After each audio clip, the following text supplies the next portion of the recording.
Hi everybody, welcome to the Monday edition of Facebook Live Online Recovery Support Group. My name is Kelly Kirk and I am a certified peer support specialist in Richmond County, North Carolina. Excuse me. So welcome. Let me read our introduction really quick. It's short. Welcome to the Facebook Live Online Recovery Support Group, supported by the Sandhills Opioid Response Consortium. This is a forum where people in recovery can come together. We are here to encourage and support individuals in their recovery journey by sharing our own experience, strength, and hope. Our meetings consist of daily readings, meditations, devotionals, and open discussions. We only ask that when sharing, you adhere to the rules and guidelines of the page. All recovery paths are welcome, and please feel free to leave your questions or comments in the comment box. Hey Bill, what's going on? If you have any comments or you want to give some input, or if you can relate or anything like that, just put it in the comment box. So when we talk about recovering from addiction, one of the first words that comes to mind for me is change. If someone is serious about getting off of drugs and alcohol, they need to be willing to make some serious changes. I know for me, I'm in recovery going on 6 years in 2 days, it'll be 6 years for me, so yay. But you really have to make a lot of changes if you're going to get away from that whole way of life. And addiction is a mental disease, and it's legitimately a disease, just like diabetes or anything like that. I mean, there's a lot of stigma around that. People might say, well, you made the choice to use drugs, That's true, but people did not choose to become addicted. And when your mind is addicted to drugs, it changes your whole brain chemistry, the way that your neurons fire, and it's really a battle within your own mind. And that's really tough when you're battling against your own thoughts, what you know is right versus what you're pulled to do, so it's really a serious thing. And you can't just stop using.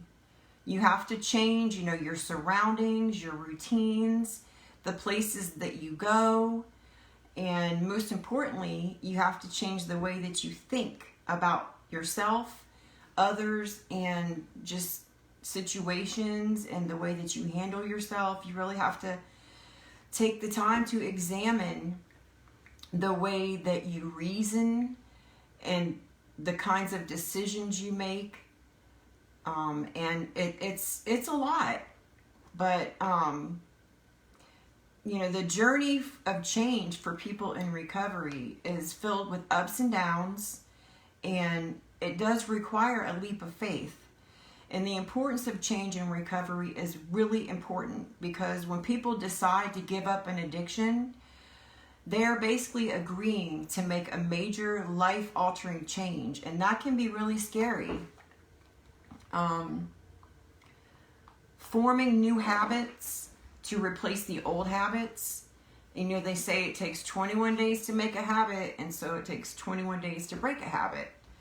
But you have to think about, or people that are faced with addiction have to think about who they want to be and what kind of life they want to have now that the addiction is no longer front and center in their life. They're usually left with a lot of free time, because now they're not spending so much of their time trying to drink or find drugs or, slumped in a corner somewhere. They're actually alert and aware, and they have to decide who they want to be from now on.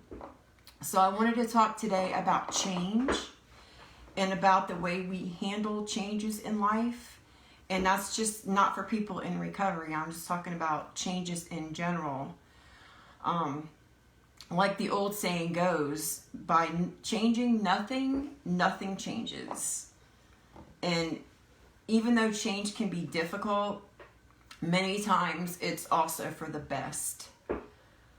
Accomplishing anything great in life requires us to make significant changes that push us, beyond what we're comfortable with, beyond our comfort zone.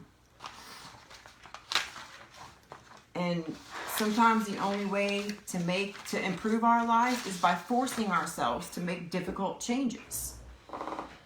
You might end up breaking up with someone that you've been in a long-term, relationship with, that you're comfortable with them, or you might change your job if you've been using at your job, or there's people there that are drinking or whatever. You might change your job, or you might make a decision to move away because you're surrounded by this old environment where you used. And those are big changes, and they're difficult to make. But in the end, you may end up meeting the person of your dreams because you made that tough decision, or you may get a new job that, you're thrilled about, or you may move into, a new neighborhood and like wish that you would have moved there a long time ago. So, taking that leap of faith and deciding to make changes can sometimes be difficult and even painful. But if we don't make changes, we can get stuck and never get a chance to experience new things or grow. And I listen to Joyce Meyer a lot, and she quoted somebody the other day, and it stuck with me. And she said, "Only a fool thinks he can always do what he's always done." And that was like profound for me, because to me that speaks to the fact that life is always changing, and as we get older, we play different roles in life. When we're children, we don't have any responsibility, and we're looking to our parents and other adults for guidance. We're vulnerable, we're impressionable, we're innocent, we're powerless. And when we're children, we have that state of mind. And then when we become teenagers, we test limits. We put a lot of our identity into our friends. We, so to speak, put our feet in the water to kind of test life. And then when we're young adults, we finish high school, we get jobs, we get into relationships, we get our first apartments. And I don't know for you guys, but for me, I really felt like once I got my own place, was in a serious relationship, was working, and I felt like, hey, I'm an adult. Like, I know it all now. I know exactly what I'm doing, and you can't tell me anything. So then that was a different state of mind for me. And then, as I got older and life kind of happened, I found that attitude wasn't going to work for me anymore, because I was running into all these roadblocks and these serious situations in life that I didn't know how to handle. And it kind of humbled me, in a way, but not as much as it should have. I still felt like I knew everything, and I think a lot of times as we face challenges as adults, it's sometimes easier to blame other people, for the things we're not doing, and kind of not really dig deep. And, when we're adults, we get hurt. People hurt us. They let us down. We have to deal with all kinds of adversity and challenges and letdowns, and tragedies happen, that we go through. It's all part of life, and all we can do is the best we can with what we have to work with, and with whatever comes our way, we just try to do the best we can. And the process of life requires us to rethink our attitudes. And I feel like we're always evolving in our thinking, and that made me think of the Bible, where it talks about there's a time for everything and a season for everything. It says there's a time to be born and a time to die, a time to plant and a time to uproot, a time to kill and a time to heal, a time to tear down and a time to build, a time to weep and a time to laugh, a time to mourn and a time to dance, a time to scatter stones and a time to gather stones, a time to embrace and a time to refrain from embracing, a time to search and a time to give up, a time to keep and a time to throw away, a time to tear and a time to mend, a time to be silent and a time to speak, a time to love and a time to hate, a time for war and a time for peace. So that just shows me that by the time you get to be, 50 or 40 or, kind of been an adult for at least a decade or two, you go through all these different phases and you've had to deal with many different kind of situations, and you really end up with a different attitude after you've experienced a lot of these things, and because we have to kind of adapt and transform according to what we're going through. And I guess my point is that when you're talking about dealing with change, attitude is everything, and when I look back at all the major phases in my life, I see, like I was saying, that I have a different frame of mind and a different attitude for each of those phases. Like you're a child and you grow up and you're the mother. So like I tell my daughter, like, you'll be a mother one day, and she will. It's like you have a time when you're the child, and then you have a time when you're the adult, and everybody gets to be in each role as you move through life. And I've learned, and unfortunately it wasn't until recently, the last 5 or 6 years, that having a positive attitude about change is the smoothest, most fluid, easiest way to deal with life. Like, for example, let's say that at my job, they announce that there's going to be like these big changes at my job. And like, let's say that they're changing the computer system, and I'm going to have to relearn all this stuff, and I'm going to have to like move a lot of files over, and it's going to require a lot of extra work on my part and my job, right? So I'm not happy about that. They just come in and announce all these changes, and it's going to mean that I'm going to have to put in more time and effort than I get paid for, and blah, blah, blah. So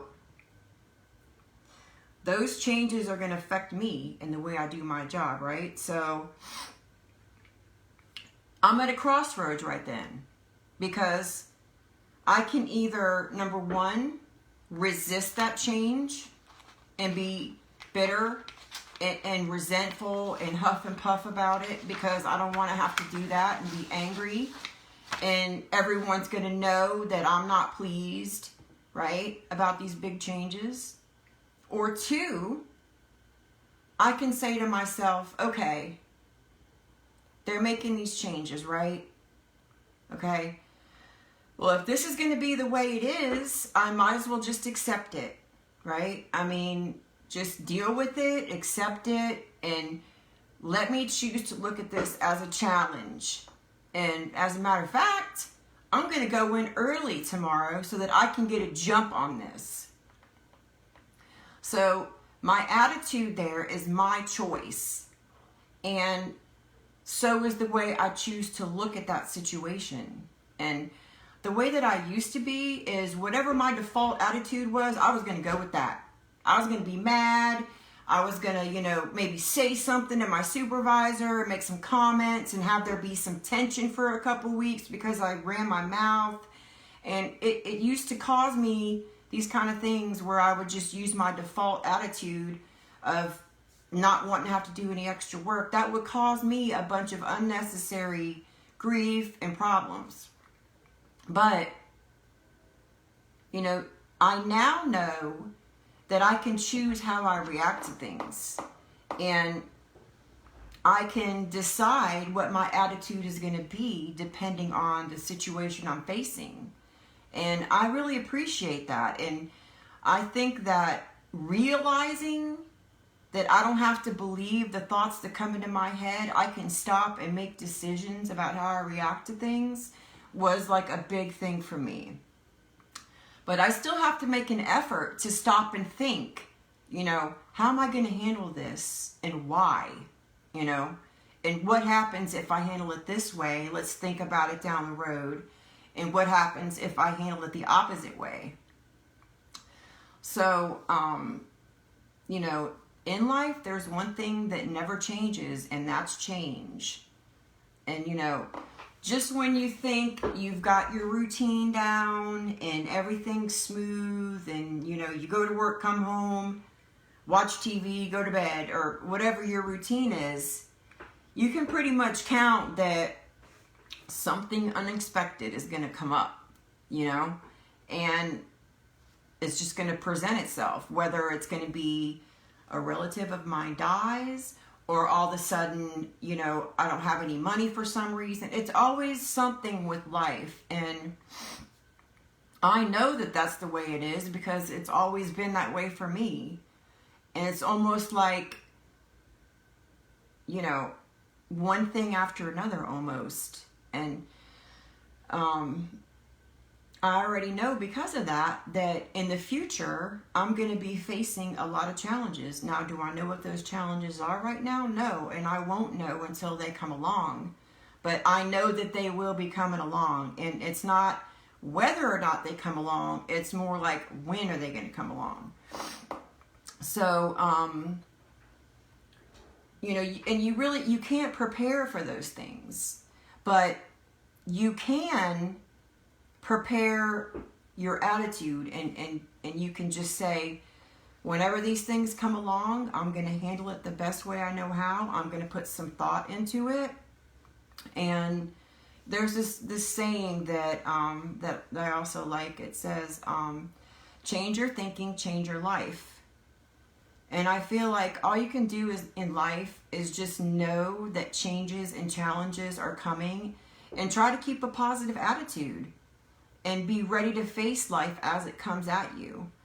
But if someone thinks that things should never change, or that they're always going to be the same person they are now, life's going to be harder to deal with for that person, because they're not going to be willing to be moldable and flexible with how they think about things, and they're not going to ever grow. And in my opinion, the best policy is to just do your best with what you have to work with. Do whatever you can to make things work. If I got to call 15 places, take notes, call these people back to do what I can on an issue, I do everything I can. And then I trust God for the rest, because I feel like He says that He helps those that help themselves. So the way I operate is I do whatever I can, and I trust God for the rest. And I really feel like life is just a series of challenges and experiences that we can learn from. And I like to think that the hardships and the trials that we go through make us stronger. They make us wiser, and they make us more resilient. And it's like the more that you go through, the more you're able to go through. And there's always something that you can take away, even from a bad experience. And if you look at it that way, as a learning experience, that you will, you'll grow as a person. And so those are just some words of wisdom from a almost 50-year-old recovering addict. So I thank you guys for listening to me today. And if you ever want to message me or whatever, just do it on Instant Messenger. But thank you guys for watching. I hope y'all have an awesome day. Bye.